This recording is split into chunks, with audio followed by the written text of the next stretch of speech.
Okay, Richard, welcome to the Boss Podcast. Thank you, Mark. Thank you. So, listeners, today we're joined by Richard Van Der Blom. Is it Van Der Blom or Van Der Bloom, Richard? Which do you prefer? Like in Dutch, they say Van der Blom. So yeah, but Van Der I've been Blom. called So you're like quite various names. So I listen to everything. like we. You're quite famous on LinkedIn, aren't you? Outside my own country, outside Holland, yes. No, I'm kidding. No, yes, yes. Yeah, I think the research has done a lot of my positioning outside Holland. Yeah, yeah. Look, so. For those of you who don't know, Richard's done some really interesting and quite in-depth research, which answers a lot of those nagging questions that people have the people that use LinkedIn quite a lot, or even a medium amount of times. And when I say we, other people who use LinkedIn a lot, defer to Richard's research as the basis of things like LinkedIn training and that sort of thing. So Richard is like the Bob Dylan of LinkedIn, something, like the musician's musician. So he's the LinkedIn guy's LinkedIn guy. Do you like that? Yeah. I like the metaphor. Yeah. Continue, Mark. So, apart from being pretty clever, you live in a really cool part of the world. So, how do you pronounce the name? You're in the Netherlands. What's the name? Maastricht? Is that right? No, actually, that's my birthplace. It's still on my profile because otherwise my domestic market in Holland, they will not find me anymore. I'm currently living in Spain, Valencia.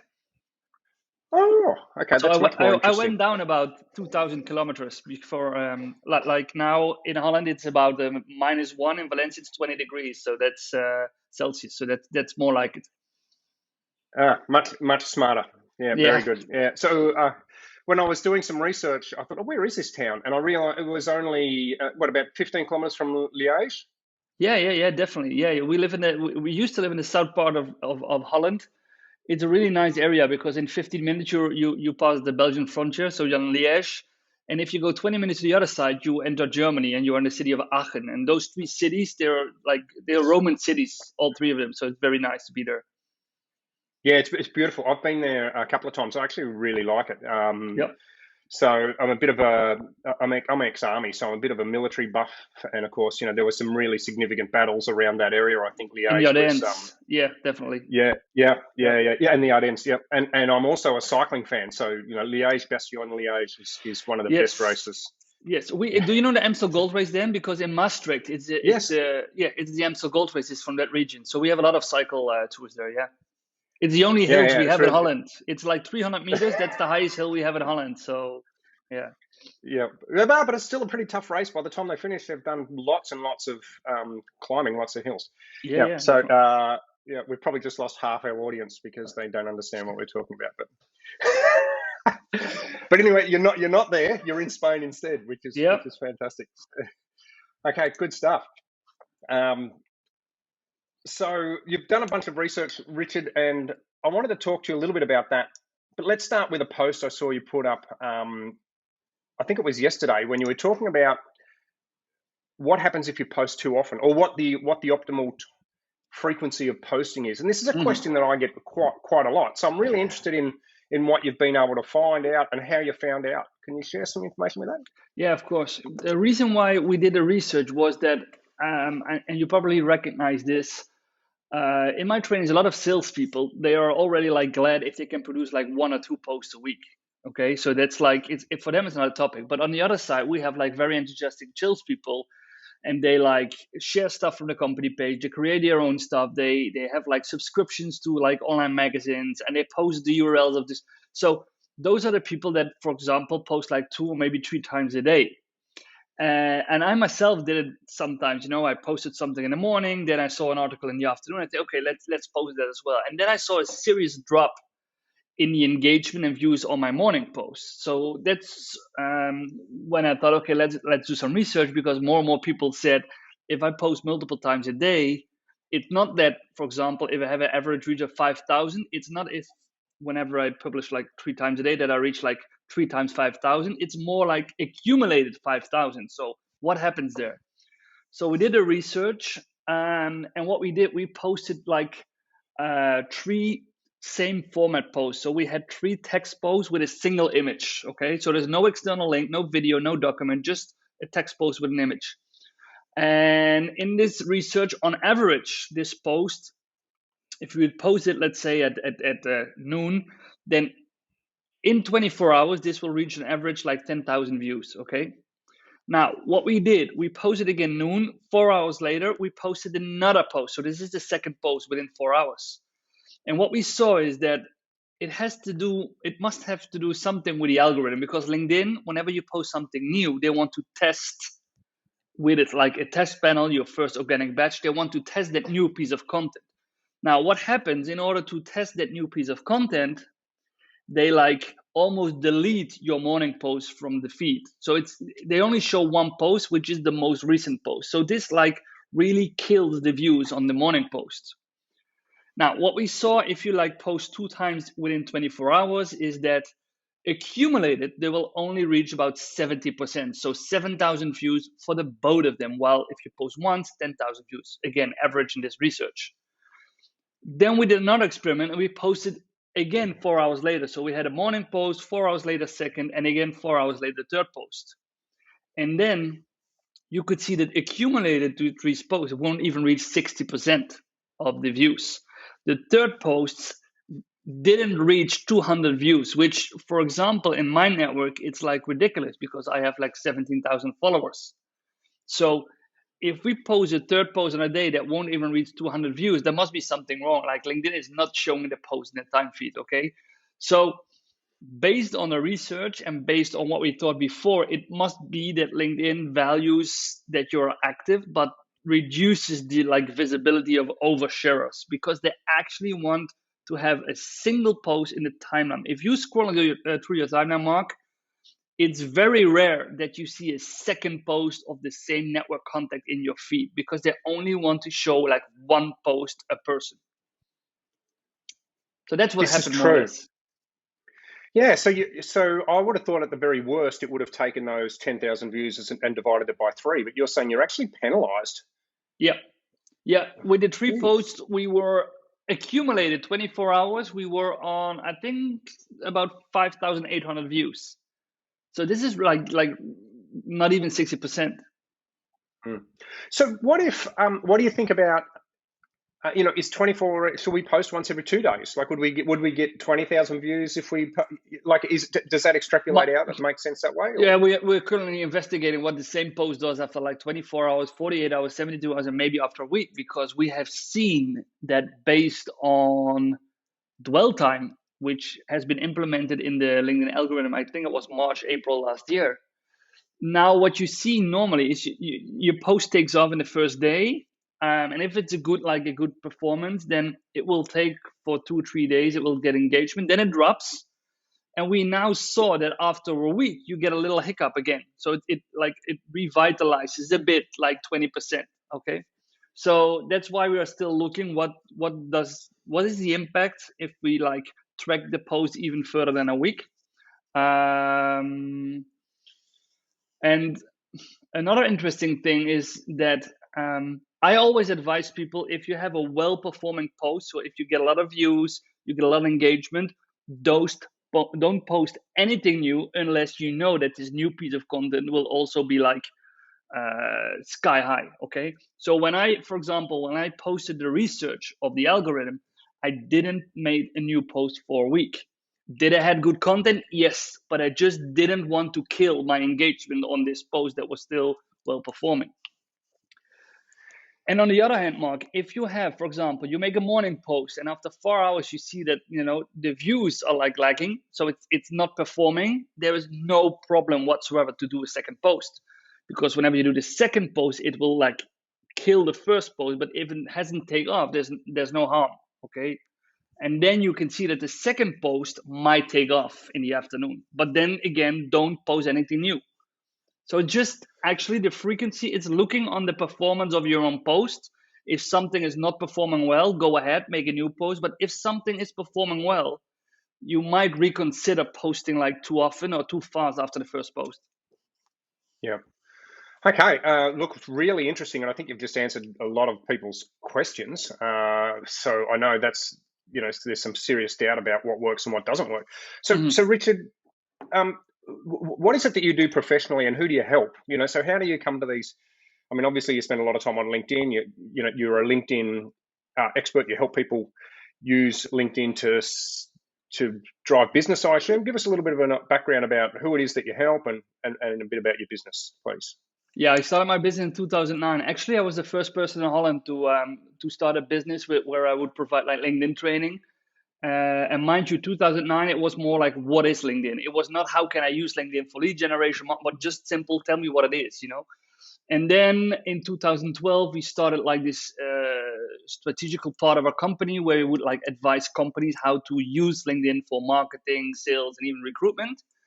In 2015, I decided to specialize like 100% completely on LinkedIn. Before, we also did like training advice on Facebook, Twitter, everything in business to business, but we were like multi-channel. And in 2015, I made a decision for myself to specialize like 100% on LinkedIn. And what I'm currently doing, actually, you could say it's like training on the one hand, mainly sales teams, business to business, and marketing departments. And 25-30% it's strategical advice. So it's advice on, for example, how to implement social selling in organizations. So this is where strategy, tooling, enablement programs, and in this enablement program, of course, it's like coaching, training, mentorship. So this is actually the two questions I get. So it has to do with um, marketing, sales, lead generation, brand awareness, even the launch of new products, new services through LinkedIn. That's where I help companies to actually to leverage the power of LinkedIn. And just in Europe or all over the globe? Do you help people all over the globe? I started in Holland. It became Benelux. And Europe is very small. And I speak like 4 languages, like English, French, German. So I went in 2017, 2018. It was like half Holland, half Europe. And as we discussed, like with the COVID situation, because now I used to do like a lot of trainings offline, so I would spend a lot of time on airports and airplanes. And now I do like 96% is online. So now I'm also have like clients in the US, I have clients in Asia, even in South Africa. So actually around the world and also in all industries. For example, I have clients that are in law practice, that are industrial companies, that are staffing companies.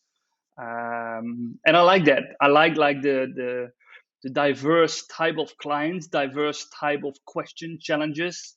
That's what really what really challenges me as well. Yes, you have to think, don't you? You have to really be able to Yeah, engage your yeah, brain. I find it's really good when I get a client that's outside my obvious area of expertise. You've got to try and figure that out, and I really relish those opportunities. I'm sure you're the same. It keeps you very yeah, fresh. yeah. And what I really like is that, for example, a strategy that we have developed for a law firm, which is a completely different business than, for example, a staffing firm.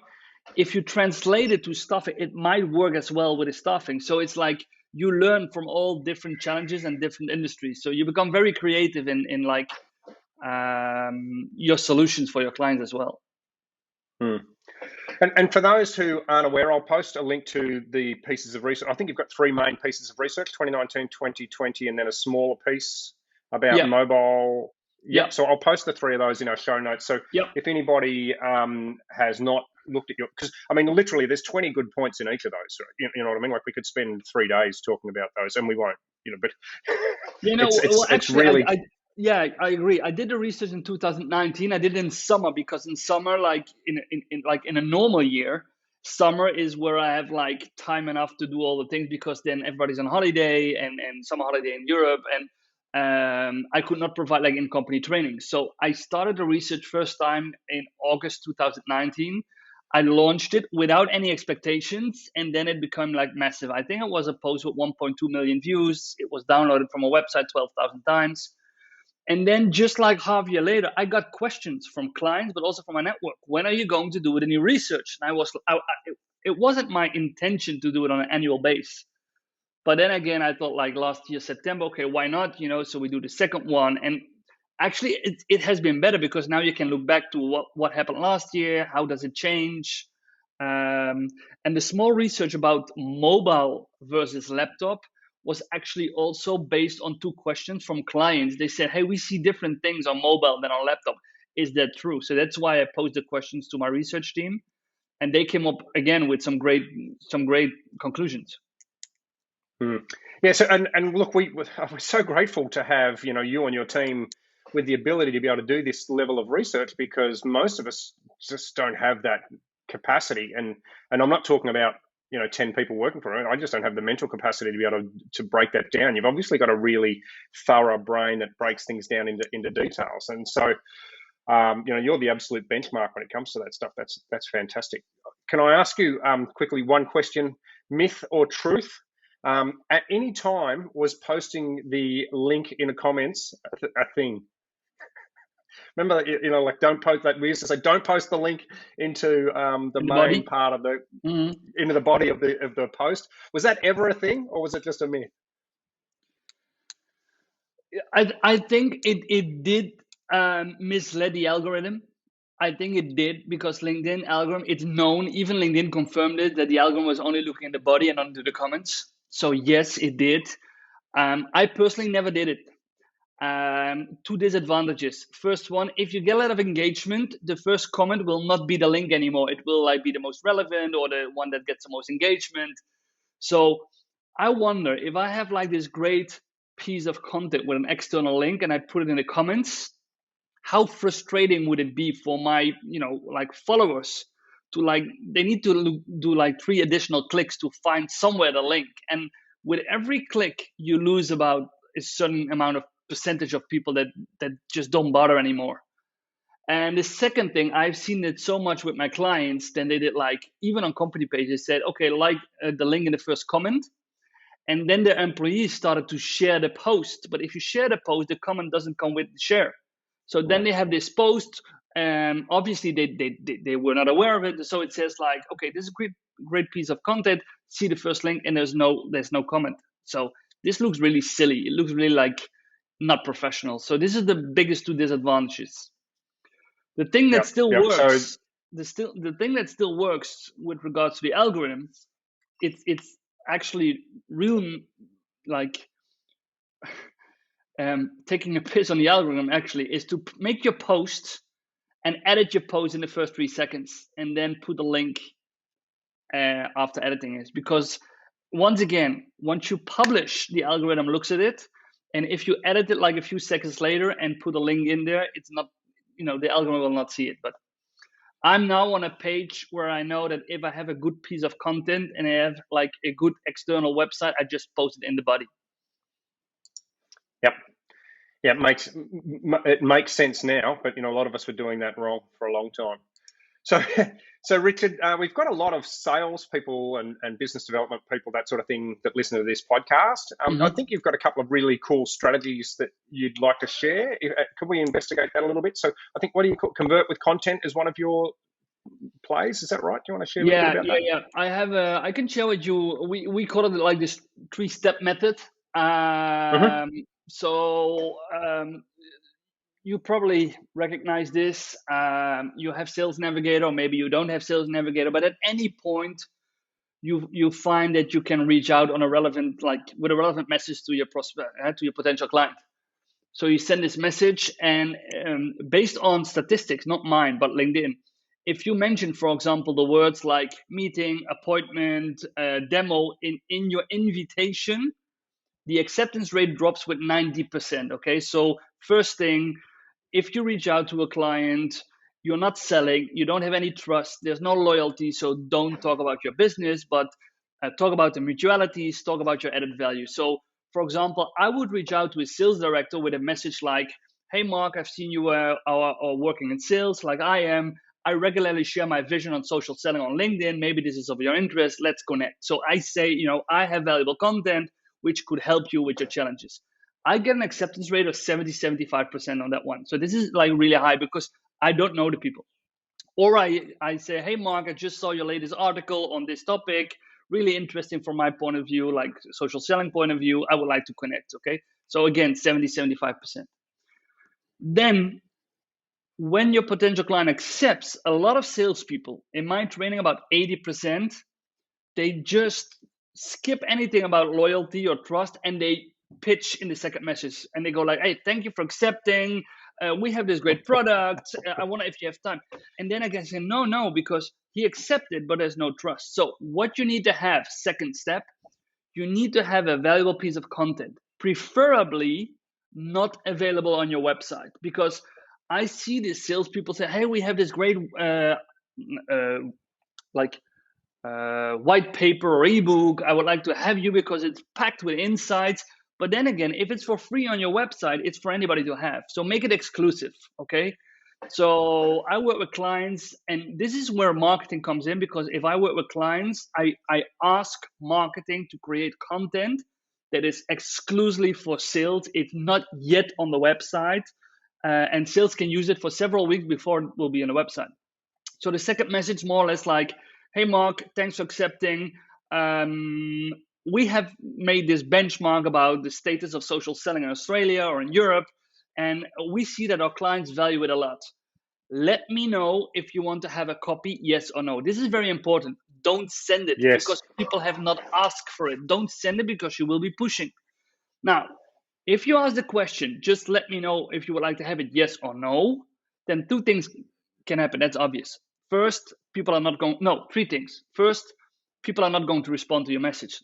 Don't matter because they are connected, okay? Now they're like, they will see your content in the feed. Second group, they reach out to you and say, hey, Mark, or hey, Richard, thanks for, but I'm not interested at this moment. Okay, never mind. You just schedule them for 2 weeks or 2 months or 3 months later. Third group says, oh, that sounds interesting. Please send me a copy. Okay. Then, of course, third message, you send the copy, you send the article, preferably via Smart Link if you have Sales Navigator, because then you can track if people open it, if people share it within the company. And you schedule 1 week later to call or message or email and say, hey, what about the content? Might this be the right moment to schedule like a 30-minute call to get to know each other even better and see what could be the added value of any collaboration? So this is what we say 3-step. Reach out, follow up with an exclusive piece of content. Don't send it. Ask if they want to have it. Because if they say yes, they have already engaged 2 times positively. They accepted your connection request and they said, yes, I want to have the piece. So if you follow up with your third message and your follow-up message, about 70 to 80% will respond to the follow-up because they have already said that they're interested. Yep. So that's called the frequency of exchange, and I'm sure you probably know that. Like, so the more that we talk to each other, the safer we feel, right? Exactly. So what I love this strategy, and I actually use exactly the same one when I sent. And for years I was connecting with people and sending them an infographic they didn't request. And what I found was exactly that. If I said, hey, Richard, thanks for connecting. I've got an infographic on using LinkedIn for sales. Let me know if you want it and I'll shoot it through. And you're right. The acceptance rates and the conversation rates went through the roof. Marketing, however, will go, how can I reduce the amount of clicks and the amount of interactions? And they'll tell you to try and send the link in the second conversation. But what it does for a relationship, and that's what we're trying to drive here on LinkedIn, is it actually ruins the relationship. So it's not about, speed to content. Is a term that marketing might use. It's about speed to relationship, and the speed to relationship means we actually need to slow down to speed up. Yeah. So that's a great strategy, and one that I certainly employ. Love it. Another great discussion, which I have had past year several times with marketing, is that marketing wants to have the conversion on their website. Where I, as an external advisor, I don't care where the conversion takes place. If it takes place on an individual profile, if it takes place on a Smart Link, I don't care. As long as we convert, I don't care. It should not be that marketing is being judged on the conversion of the website, that the procedures should all direct to the website. No, because I think individual profiles, the best performing salespeople, they convert on their own individual profiles, okay? By using great content, valuable insights, by going the extra mile for the clients. So one of the first discussions I really, I swipe it from the table is we need the conversion on the website. We need our salespeople to drive traffic to the website. No, it's not 2021. We need to convert where our clients want to convert. And if this is on a one-on-one message, then it's on a one-on-one message. Yep. No, that's exactly, I love that. So let's say we've got salespeople listening right now, and most websites have some great material. Let's say there's a report or a case study on my website, and my business is XYZ. What are your thoughts? Do you have any ideas around how a salesperson might be able to convert or change that case study to be something a little bit unique? Do you have any ideas about that? I've got some, but I'd love to know what you think. So is your question about how can he make use of the piece of content on a website in his messages or in his outreach? Do you mean, or in his posting? Do you mean that? Yeah, and how can you make that a little bit more exclusive? Increase the level of scarcity, which is really what we're doing when we're saying it's not available on the website, right? Yeah. What about if he took the case study, summarized it, and then made it into like a little 5-piece infographic, like a one-pager with Cool. the highlights, and used it and said something like, "Hey Richard, thanks for connecting. We've done a bunch of case studies. I've got a infographic that's just a simple one-pager that's not available on the website. So highlight its level of scarcity. If you'd like, I can send that through." So that might be a cool way that people could, Definitely. if they don't have the skills to write, or they don't have the research skills, like your wonderful skills, they could then take content that already exists, but create a little bit of scarcity around that and make it a bit special. Definitely. And I have seen some like great salespersons, business developers who just, as you told, summarize it or make like a 4-slide presentation with the key takeaways, or even do like a video and say, this is like, I'm just going to tell you something about this, what happens, the 3 challenges or the 3 tips. However, yeah, I agree with you. However, I think this should be one of the duties or one of the tasks of marketing. Because when marketing posts this on the website, their job is not done. Now they need to like repack the content and maybe even teach or show the salespeople how they could rewrap the content and make it more unique, make it more of themselves, more authentic. Where the inside, so the content doesn't change, the message doesn't change, but the package change. Also, what I teach people in my trainings is, in your network, people have different reading motives. This is something I also have shared like a few weeks ago. There are more or less like 5 reading motives. We have first category is the people that have like FOMO. Okay. We have people on networks, potential clients, that they don't want to miss anything. So if you start your post with breaking or with new, then they want to have it. It doesn't matter what it says, they click because they see, hey, something is breaking, something is new. Then we have the second group, and this is more based on social proof, social evidence. So they don't click on new, they don't click because of FOMO, they click if you start your post with already 500 downloads, already more than 10,000 views. Then they think, hey, something is happening here, I might check it out. So it's this social proof group. Then we have the third group. They want to be like invited to give their opinion. So if you start, like, we have made this ebook with 3 trends about, 3 trends about staffing in COVID time. But what do you think is the best trend? Do we miss anything? So if you ask questions in the first 3 lines, then you invite the third group of people who always want to have like their opinion and who always want to contribute, and they're going to respond. Then we have the fourth group, and this is more or less the group that is more on an emotional base. So if you say something like, proud to be part of this company where we have created this great video about, so if you start with proud, if you like celebrate things with your colleagues, so if you have an emotional component in your post, they will respond, because those are the people that, those are the people that send out birthday greetings and say cheers to everybody on their timeline. And at this moment, I forgot about the 5th. I'll need to check it. But there are like, so if you work with these motives, then you can use one single piece of content like 4 or 5 times. And every time other people will click on it, and it all has the same call to action. Okay, that's great. Well, what do you call that? Is that some sort of model? Do you call it the 5? I have called it, probably it's a very bad thing. I've called it like the 5 psychological reading motives of your target audience. So why do they click? Why do they want to read? And yeah, I think you're right. I hadn't thought of it like that before, Richard. You are very clever, aren't you? Yeah. So I hadn't thought of that, but I like the way you've structured that, and I think that gives you the opportunity to, like you say, post the same thing in a number of different ways to appeal to each. I had heard of something or read about something quite a few years ago that talked about skippers, dippers, and divers, about the way that we read through content. Are you familiar with that? Yep. So, Yep. so people, yeah, Yep. So people skip through the article, or they dip into certain areas, or they dive right into the detail. So, Yep. and that each piece of content needs to sit in one of those brackets. Really I interesting. remember the So, fifth. Rich, I remember the fifth, Mark. Yeah, I was just thinking. yeah, The fifth is about thought leadership. So, for example, Paul, if I make thought leadership, so if I say something like, as Gary Vaynerchuk stated yesterday in his movie about blah blah blah, we have found, and that because you quote Gary Vaynerchuk, or because maybe you say we have invited this like really known person in our company to make.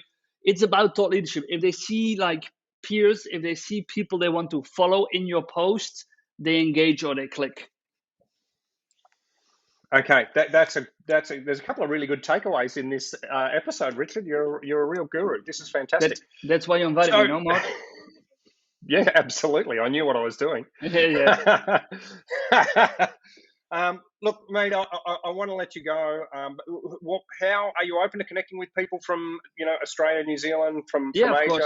Of course. How can we get in contact with you? What if we want to hire you? What if I've got a big bank or something listening to this now and they think this sounds like our guy? How do we get in contact with you, etc.? Yeah, now normally I should say like you visit my website, which is www.justconnecting.nl from the Netherlands. But to be honest, like 80% of my clients, they just go directly to my LinkedIn profile, just my name, Richard Van Der Blom. There are my contact details, my phone number, my everything. And if they just reach out to me with a message, I will get back to them, because a lot of things we do, our website is always behind on what we develop. So we develop faster than our website, can follow us. So, and definitely if we have if there are companies that want to know about, about LinkedIn, social selling, maybe even more about the algorithm to strengthen their content strategy, just reach out to me on LinkedIn and I will get back to you soon. And of course they can visit the website. My contact details are there as well. Okay, and are you open to connecting with salespeople from Of Australia, course. or are you focused more on? No. No, I have salespeople from all over the world, and I really enjoy connecting with people all over the world. One of the next researchers, Mark, this is like a cliffhanger for your next episode. What I am intrigued, like you, I've traveled a lot around the world, and I have been in Arabic countries and Asian countries in the US. And you probably know that doing business is different based on culture and intercultural differences, But Absolutely. we can also see these intercultural differences on LinkedIn. You can see how people, for example, send invitations. Like some people do the caps locks. The Americans, they have caps lock. They go directly. They aim. They say, "Hey, I have a demo. Hey, when can I call you?" Well, Asian people, for example, they don't send any messages. They just send an invite. That's it. And one of the research I'm really looking forward to, we are now setting it up, is can we tell something about these intercultural differences? So this means if you're like a salesperson in Australia and you want to do business in Africa or in Asia via LinkedIn, okay, how do these people connect? How do these people engage? And can you take lessons from that in order to increase your efficiency? So this is where I'm really looking forward to. And the more salespeople I have in my network from all over the globe, perfect. Wow, that's a bit of a scoop. I'm looking forward to that. Of course, so we work a lot down here in Australia. Nearly everybody works, into Asia, and like I was mentioning before we started recording, bumps all over the place. So we're very aware of the different cultures. It'll be interesting to see what that looks like on LinkedIn, because there's definitely different ways that people like to interact. Japanese, very, very polite. Yeah. Don't ask for what they want. You have to offer.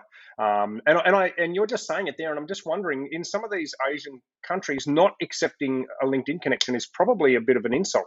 Yeah, that's it. So that's why they don't put any effort in the message, because they know the other person, at least in Asia, is going to accept. While we Europeans, whenever I get an invitation from Asia, I always go like, yeah, why? What's Why? in it? Yeah, why?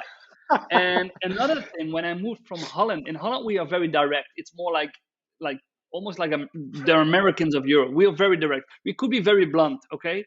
And I can send you a message and can say, hey, Mark, I want to do business with you, and you can just say yes or no. That's how we do in Holland. But I moved to Spain, and here the culture is you need to establish a relation, not once, but 2, 3, 4 times. I have been on so many lunch appointments and we didn't discuss any business, and I became a little like nervous because what's wrong with me. And then I discovered that like in Mediterranean countries you need to establish a relation, you need to talk about your wife, about the family, about the moving, about the weather, about football, and then in the third meeting you can discuss business, and you can see more or less the same on LinkedIn as well. So they need more reach out, more messages before they begin to respond. So this is like very interesting. Yeah, so I used to work for a Southern Italian based here in Australia, so very high on hospitality. Yeah. And the brand that we distributed here in Australia was Danish. So very blunt, Yep. So we had this clash of, Yeah, we wanted to sit definitely. down and have free lunches. No, like, when Scandinavian can we and talk Southern. about the Yeah, money? yeah, definitely. I can relate to that. Richard, Yeah, definitely. Richard, I really appreciate you coming on the Boss Podcast. There's so many tidbits here. There's some real value. Please keep up the good work. I mean, so many people are, hanging on every thread that you take. Thanks for coming on. I really appreciate it. Thank you for inviting me, Mark. Nice to be here.